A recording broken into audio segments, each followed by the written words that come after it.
হান্নান শেখ এখনও পিস্তল তাক করে কৌতূহল চোখে তাকিয়ে আছেন। মাহাতিমকে সহজভাবে নেওয়ার ভুল করা যাবে না। কিন্তু আচমকা কাউন্টডাউন থেমে গেল।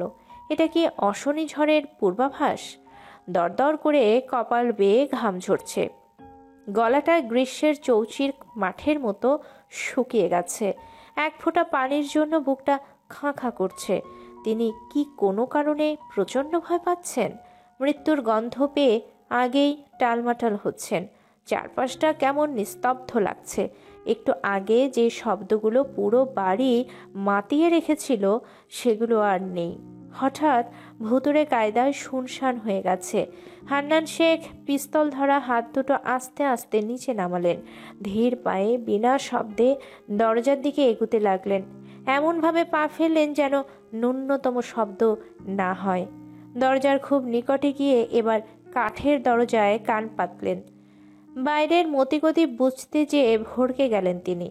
আজব, বাইরেও কোনো শব্দ হচ্ছে না। আচানক সবকিছু একেবারে থমকে গেছে। আরো কয়েক মিনিট দরজায় কান রেখে সূক্ষ্ম কিছুর সন্ধান করলেন, কিন্তু কোনো শব্দই বিলক্ষণ অবস্থার আভাস দিল না। বাধ্য হয়ে হান্নান শেখ নিজেই আস্তে করে দরজা খুললেন। দরজার দ্বার দুটো ধীর গতিতে খুলে সতর্ক হলেন তিনি। বাইরে সত্যিই কেউ নেই। নেই কোনো অস্ত্রশস্ত্র বাহিনী। মেঝের বিভিন্ন জায়গায় লাশ ছাড়া একটা কাকপক্ষীও নেই। মিনিটের ভেতর এতগুলো মানুষ কোথায় উধাও হলো? কোথায় গেল তারা? এভাবে ম্যাজিকের মতো ভেলকে দেখানোর মানে কি? প্রচণ্ড বিস্ময় নিয়ে পরিস্থিতি বোঝার প্রাণপণ চেষ্টা চালাচ্ছেন হান্নান। তখনই সব কিছু তছনছ করে পুরো বাড়িটা কেঁপে উঠল। দামাল শব্দের চোটে কোনো কিছু বোঝার আগেই চোখের সামনে অন্ধকার নেমে এলো। ছিটকে হাত দূরে গেলেন, সেটা ঠাউর করতে পারলেন না। চোখ খোলার ব্যাকুল চেষ্টায় ব্যর্থ হলেন তিনি। কাতর ধ্বনিতে চিৎকার দিতেও গলা আটকে গেল। হাতের আঙ্গুলগুলো শিথিল হতেই পিস্তলটা পড়ে গেল। অনেক চেষ্টা করে চোখ খুললেন হান্নান। নিঃশ্বাস নিতেও যেন ফুসফুস ছিঁড়ে যাচ্ছে। মুখ হাঁ করে নিঃশ্বাস নিতেই ধীর গতিতে পিছু ঘুরলেন। সম্পূর্ণ পিছন ফিরতেই বিস্ফোরিত চোখে তাকালেন। রক্তাক্ত সাদা শার্ট গায়ে মাহাতিম দাঁড়িয়ে আছে। তার ডান হাতে নিচু করা রিভলভারটা দেখা যাচ্ছে। ঘরমাত্ম মুখটা যেন রাগে টগবগ অবস্থা। যতটা স্বাভাবিক ভঙ্গিতে দাঁড়িয়ে আছে তার চেয়ে বেশি ভয়ঙ্কর লাগছে চোখের হিংস্র চাহনি। এমন ক্রুদ্ধ দৃষ্টির মুখোমুখি আগে কখনো হননি হান্নান। এ যেন হিংস্র রূপধারী অচেনা কোনো ব্যক্তির সম্মুখে আছেন। ক্ষুধার্ত জানোয়ারের মতো হিংস্র চাহনিটা কোনোভাবেই শান্ত হলো না। হান্নান শেখের দিকে এক কদম এগুতেই ভয়ে হান্নান কুঁকড়ে গেলেন। কোকাতে কোকাতে তোতলা সুরে বললেন, কথাটা উচ্চারণ করে কোনো লাভ হলো না। ক্রুদ্ধ দৃষ্টিটা সরাসরি চোখের দিকে তাকিয়ে আছে। হঠাৎ দৃষ্টি নড়চড় হয়ে হান্নান শেখের বুকের দিকে থামল। হান্নান শেখ সেটা লক্ষ্য করে নিজেও বুকের দিকে তাকালেন। চোখটা বুকের ডান দিকে যেতেই ভয়ে শিউরে উঠলেন তিনি। চোখ দুটো বিশাল বড় করে ফের মাহাতিমের দিকে তাকালেন। মাহাতিম চুপচাপ ভঙ্গিতে হান্নান শেখের তামাশা দেখছে। হান্নান শেখ নিজের শোচনীয় অবস্থা দেখে আকুতি কণ্ঠে বললেন।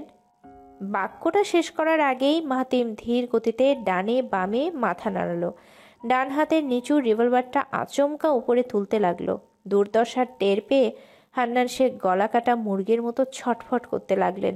বারবার আকুতি মেশানো কণ্ঠে মিনতি করতে থাকলেন। মাহাতিমের পেছনে থাকা টিমটা পাষাণের মতো দৃশ্যটা দেখতে লাগলো। কেউ কোনো টু শব্দ উচ্চারণ করলো না। রিভলভারটা দু হাতে উঁচু করে বুক ভর্তি নিঃশ্বাস ছাড়ল মাহাতিম। তর্জনী আঙ্গুলটা ট্রিগারে রেখে জোরে এক চাপ দিয়ে বসল। তীব্র শব্দযোগে নীরবতা ছিঁড়ে গেল। সোজা বুকের বাম পাশটা বুলেট বিদ্ধ হলো। মাহাতিম তবুও থামল না। চোয়াল শক্ত করে অনবরত ট্রিগার চাপতেই থাকলো। একের পর এক জোরদার শব্দ শেষে থেমে গেল মাহাতিম। আর একবার বুক ভর্তি নিঃশ্বাস ছাড়তে ছাড়তে রিভলভার নামিয়ে ফেলল। বুক ঝাঁঝরা দেহ নিয়ে মাটিতে পড়ে গেলেন হান্নান। চোখ জোড়া বড় বড় করে মাহাতিমের দিকে তাকিয়ে রইলেন, যেন নিশ্চল চোখ জোড়ায় বলছেন। মুখ থেকে গলগল করে রক্ত বেরোতে লাগলো হান্নান শেখের। বুকের রক্তে পিঠের নিচে বন্যা বয়ে যাচ্ছে। কেন জানি দৃশ্যটা দেখে মাহাতিম চোখ সরিয়ে ফেলল। বডিকে নিয়ে যাওয়ার জন্য টিমের সদস্যদের ইশারা করলো সে। রিভলভারটা কোমরের পিছনে গুছতে গুছতে অলস পায়ে জানালার দিকে গেল। আকাশটা মেঘে ছাওয়া, সময়টা সন্ধ্যা। যে কোনো সময় মসজিদের মাইকে আজানের ধ্বনি উঠবে, চারপাশটা একসাথে মধুর সুরে মুখর হবে। বেগুনি আভার আকাশটা নিস্তেজ চেহারা ধারণ করেছে। পাখিদের নিরে ফেরার ব্যস্ততা দেখে গভীর শ্বাস নিল মাহাতিম। অনেকগুলো সত্য এখন মেহিনুরের সামনে প্রকাশ পাবে। মেহিনুরকে নিজের মুখে অকাট্য সত্য বলতে সত্যিই ভয় হচ্ছে। এত বড় ধাক্কাটা নিতে পারবে? যার আঙ্গুল ছুঁয়ে সে বড় হয়েছিল, যার ছায়াতলে নিজেকে সব সময় আড়ালে রাখত, তার বিরুদ্ধে লোমহর্ষক সত্যটা জেনে সহ্য ক্ষমতা থাকবে? মাহাতিম কিছুক্ষণের জন্য অস্থির হয়ে উঠল। সে জানে না সামনে কি হতে চলেছে। ব্যাপারটা যত ঠান্ডা লাগছে, এটা তত ঠান্ডা হবে না। চিন্তা ভাবনায় মশগুল হতেই হঠাৎ পেছন থেকে ডেকে উঠল। ডাক শুনে মাথা ঘোরালো মাহাতিম। টিমের সবচেয়ে কর্মক্ষম ব্যক্তি তার দিকে উসখুস দৃষ্টিতে তাকিয়ে আছে। মাহাতিম বিষয়টা বোঝার জন্য জিজ্ঞেস করল, কিছু বলবে আবিদ? Any news? আবিদ সরল ভঙ্গিতে মাথা নাড়িয়ে দিল, বুঝিয়ে দিল ওরকম কিছু বলার নেই। মাহাতিম শান্তভাবে জিজ্ঞেস করল, কিছু বলতে চাইলে বলো। আচ্ছা, অ্যাম্বুলেন্স এসেছে? Dead body পাঠিয়েছো? আবিদ এবার সকল জড়তা ছেড়ে মূল কথায় ফিরল। চোখ নামিয়ে সম্মান দেখিয়ে বলল। মাহাতিম কথা শুনে মৃদু হাসল।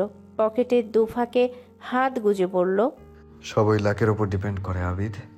আমার বাবা সবসময় একটা কথা বলতো, যে জিনিসটা আমরা মনে প্রাণে চাই, পুরো কায়ানাত সেই জিনিসটাকে কাছে আনার জন্য ষড়যন্ত্র করে থাকে। বাবা কোথায় এমন অদ্ভুত কথাটা শুনেছিল আমি জানি না, কিন্তু এই কথা সত্যি। লাইফের ট্র্যাজেডি কখন কোথায় মন নেবে সেটা বলা যায় না। আবিদ কথাটায় সায় দিয়ে মাহাতিমের দিকে তাকালো। তখনই স্পষ্ট চোখে দেখতে পেল মাহাতিমের বুকের ডান পাশটা রক্তাক্ত।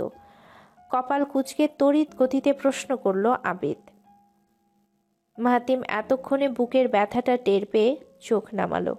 শার্টের ডান পাশটায় আসলেই ব্লিডিং হচ্ছে। মাহাতিম সেটা বুঝতে পেরে স্বাভাবিক কণ্ঠে বলল, রেস্ট পড়েছি আবিদ, চিন্তার কিছু নেই। বুলেটটা চামড়া ছুঁয়েছে, পুরোপুরি ঢুকেনি। দ্রুত মেডিকেল ট্রিটমেন্টের ব্যবস্থা করো, আমি আজ রাতেই ফিরতে চাই। আবিদ কিছুটা প্রশ্নাত্মক ভঙ্গিতে বলল। মাহাতিম কনফিউশনটা পরিষ্কার করে বলল, আমার কাজ শেষ। আমি আলেক আহমেদের কাছে কেস হ্যান্ড ওভার করেছি।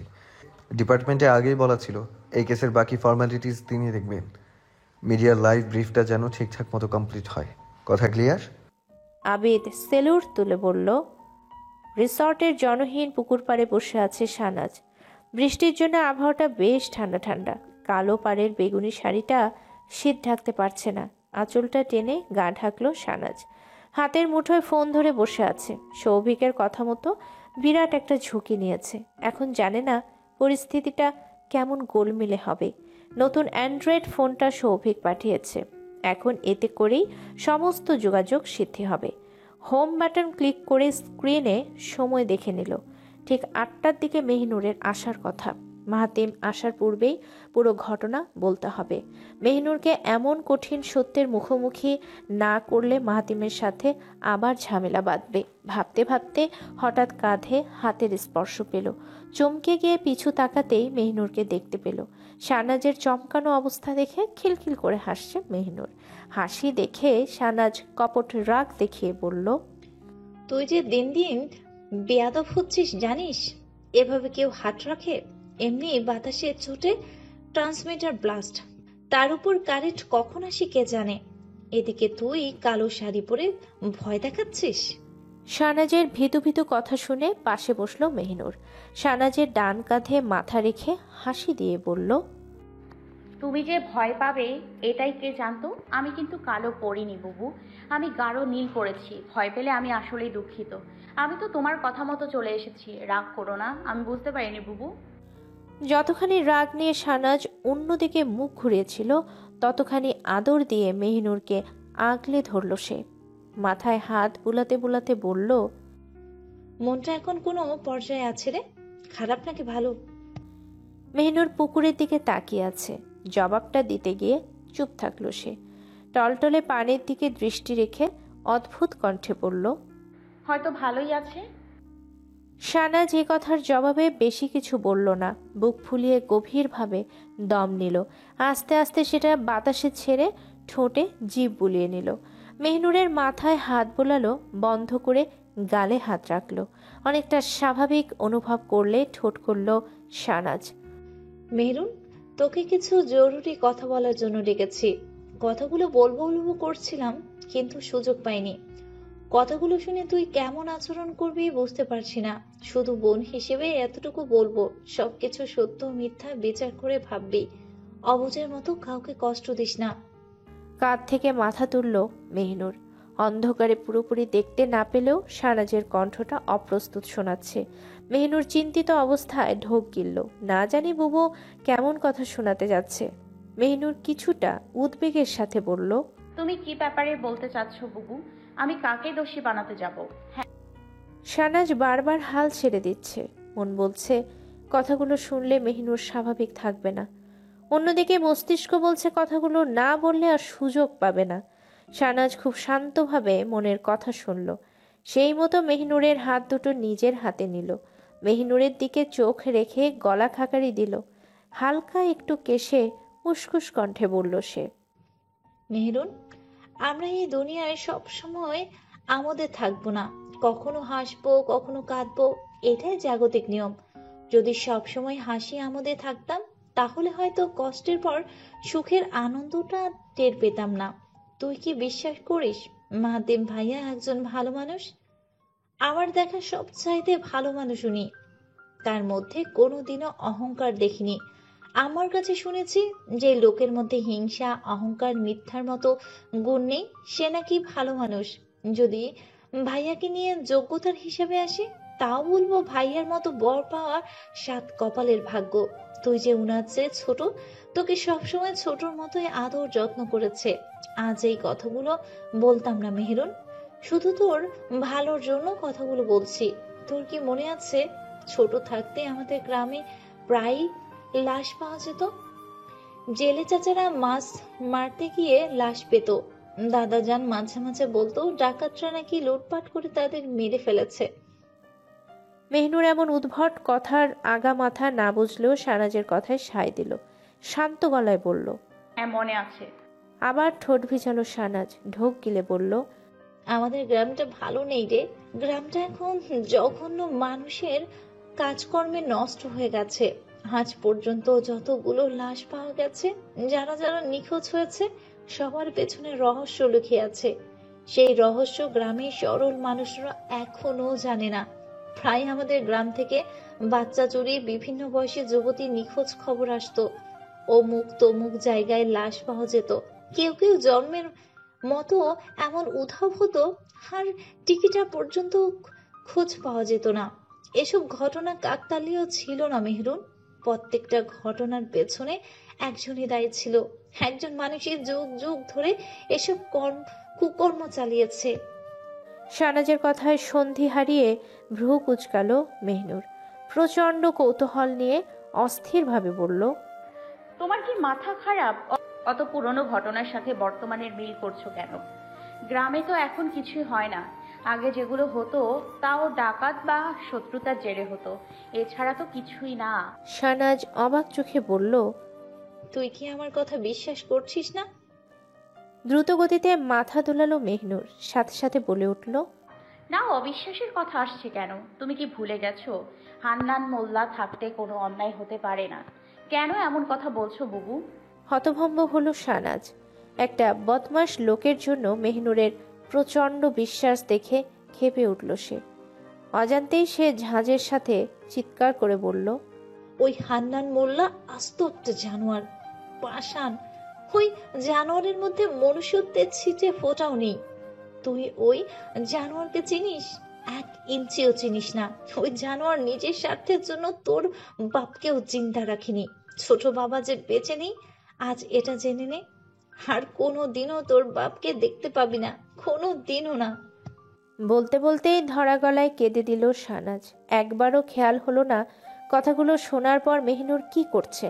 চোখ তুলেও দেখল না। মেহনুর যে স্তব্ধ হয়ে নিষ্পলক চোখে তাকিয়ে আছে। সে যে চোখের পলক ফেলাটাও ভুলে গেছে। অন্ধকারে দেখতে পেল না শাহনাজ, একটুও দেখতে পেল না। বিকট সাইরেন বাজিয়ে অ্যাম্বুলেন্স চলছে। চারপাশটা ঘুটঘুটে অন্ধকার, খালি চোখে কিচ্ছু দেখা যাচ্ছে না। শুনশান রাস্তায় কোনো মানুষ নেই। গা ছমছম করা পরিবেশের ভেতর অ্যাম্বুলেন্সের শব্দটা ভয়ঙ্কর লাগছে। অন্ধকার পুরে নির্দিষ্ট গন্তব্যের দিকে গাড়িটা তোড়জোড় কায়দায় ছুটছে। চলন্ত গাড়ির ভেতর লেডি ডাক্তার বসা, সঙ্গে একজন নার্স কাজ করছে। লেডি ডক্টর ছোট্ট কাচের শিশি থেকে লম্বা সিরিঞ্জটা ভর্তি করলো। মুখে মাস্ক লাগানো অবস্থায় সামনের পুরুষটির দিকে তাকালো। পুরুষটির মুখটা এখন কাঠের মতো কঠিন দেখাচ্ছে। কানে ফোন লাগিয়ে থেমে থেমে কাউকে ইনস্ট্রাকশন দিচ্ছে। কিছু কিছু কথা শুনে রাগে ঠোঁট শক্ত করছে, আবার কিছু কথা শুনে বাঁ ভ্রুটা উঁচু করে নাক ফুলাচ্ছে। লেডি ডাক্তারটা সিরিঞ্জ ভরা শেষে শিশিটা আগের জায়গায় রেখে দিল। মুখ ঘুরিয়ে পুরুষটির দিকে তাকাতেই হঠাৎ নার্সের দিকে খেয়াল হলো। মেয়েটা চোরা চোখে সেদিকে তাকিয়ে আছে। শান্ত মুগ্ধ দৃষ্টিটা নরমভাবে চোখ ঘুরাচ্ছে। লেডি নার্সটা মেয়েটার অবস্থা দেখে ক্ষুব্ধ হলো। মনে মনে কঠিন কিছু আওড়ালে শেষমেশ পুরুষটির উদ্দেশ্যে বলল, জরুরি কথায় বাধা পেয়ে চোখ ঘুরালো মাহাতিম। অন্য কোনো ডাক্তার হলে সে সত্যিই ক্ষেপে উঠত, কিন্তু এ দফায় সে ক্ষেপল না। এরই মধ্যে লেডি ডাক্তারটা আবার ফোন রাখতে ইশারা করলো। মাহাতিম শান্ত মুখে ওপাশের ব্যক্তিকে কিছু বলে কল কেটে দিল। ফোনটা রেখে তার বাঁ হাতটা চুপচাপ ডাক্তারের দিকে এগিয়ে দিল। ডাক্তারটা কয়েক সেকেন্ড ইঞ্জেকশনটা চেক করে সূক্ষ্ম সূচটা জায়গা মতো ঢোকালো। মেডিসিন পুশ করতে করতে বলল, পুশ করা শেষে জায়গায় তুলা চাপলো মাহাতিম। স্বাভাবিক মুখভঙ্গিতে দৃঢ়তার সাথে বলল, লাগলেও কিছু করার থাকতো না। হায়াতের ব্যাপারটা সম্পূর্ণ উপরওয়ালার কাছে। এদিকে আমার আপনার কোনো হাত নেই। আজ বেঁচেছি, কাল মরবো, এটাই নিয়ম। মাহাতিমের কাট কাট কথা শুনে নিঃশ্বাস ছাড়ল ডাক্তার। মাহাতিমের সাথে কোনোদিনই যুক্তি দেখিয়ে পারেন না। সরল সোজা কথাটা খুবই জঘন্যভাবে পেঁচাতে জানে মাহাতিম। এমন এমন যুক্তি উপস্থাপন করে তখন বাধ্য হয়ে সামনের ব্যক্তিকে মুখ থুবড়ে পড়তে হয়। মাহাতিম কিছুক্ষণ চুপ থেকে নিরুত্তাপ কণ্ঠে বলল, রুমানা ম্যাম, আমার ওয়াইফটা খুব সেন্সিটিভ। আশা করি ব্যাপারটা বুঝতে পেরেছেন।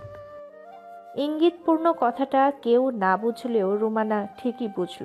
নার্সের বোকা চাহনি উপেক্ষা করে শান্ত গলায় বলল, ঢোক গিলল নার্সটা।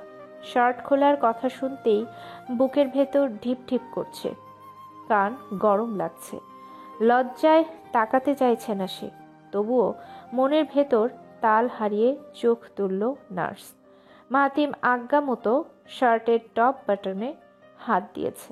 মুখের থেকে চোখ সরিয়ে মৃদু হেসে দু হাতে বোতাম খুলতে খুলতে বলল, আই অ্যাসিওর ইউ ম্যাম, আমার স্টিচ লাগবে না। রুমানা সার্জিক্যাল মাস্কের আড়ালে ক্ষীণ রাগ দেখিয়ে বলল।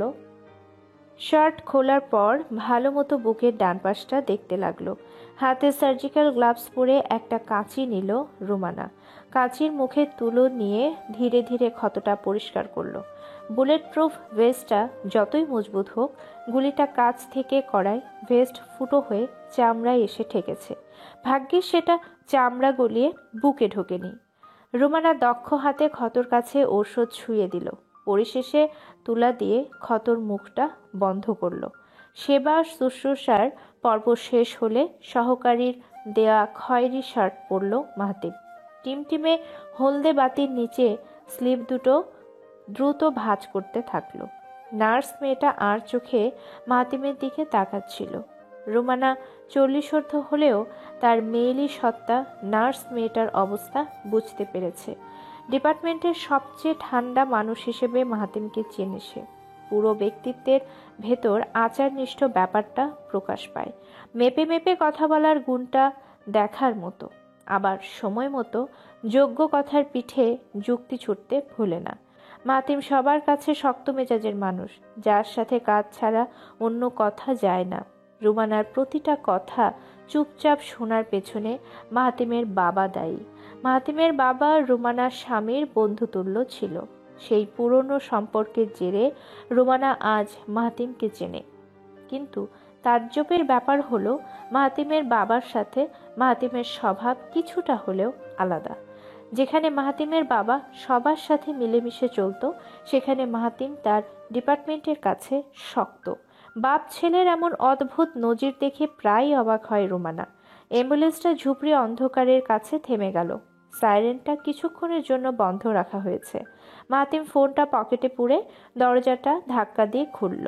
এক লাফ দিয়ে নিচে নামতেই মুখ ঘুরিয়ে পিছু ফিরল। রোমানার দিকে কৃতজ্ঞতার হাসি দিয়ে যেতে থাকলো মাহাতিম। হঠাৎ পা থামিয়ে পিছু ঘুরল সে। ডান কপালের কাছে 2 আঙ্গুল ছুঁয়ে সেলুট ইশারা করল।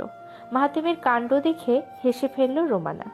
গাট্টা মারা ভঙ্গিতে হাত উঠিয়ে হাসতে হাসতে বলল, বেশ দূর থেকে সদ্য পরা রেইনকোটের ব্যক্তিটা উত্তর দিল, আপনাকে সম্মান জানিয়েছি ma'am, thank you for the lift.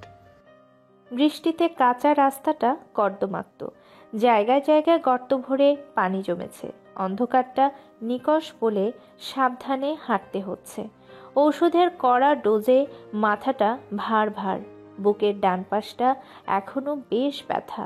এই ব্যথার জন্য ডান হাতটা বেশি নাড়াতে পারছে না।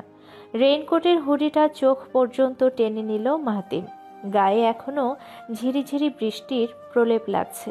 বৃষ্টিটা কেন যে থামছে না বুঝতে পারছে না সে।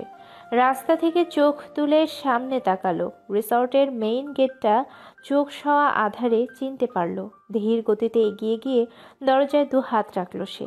আলতো করে ধাক্কা দিতেই দাঁত দুটো খুলে যেতে থাকলো।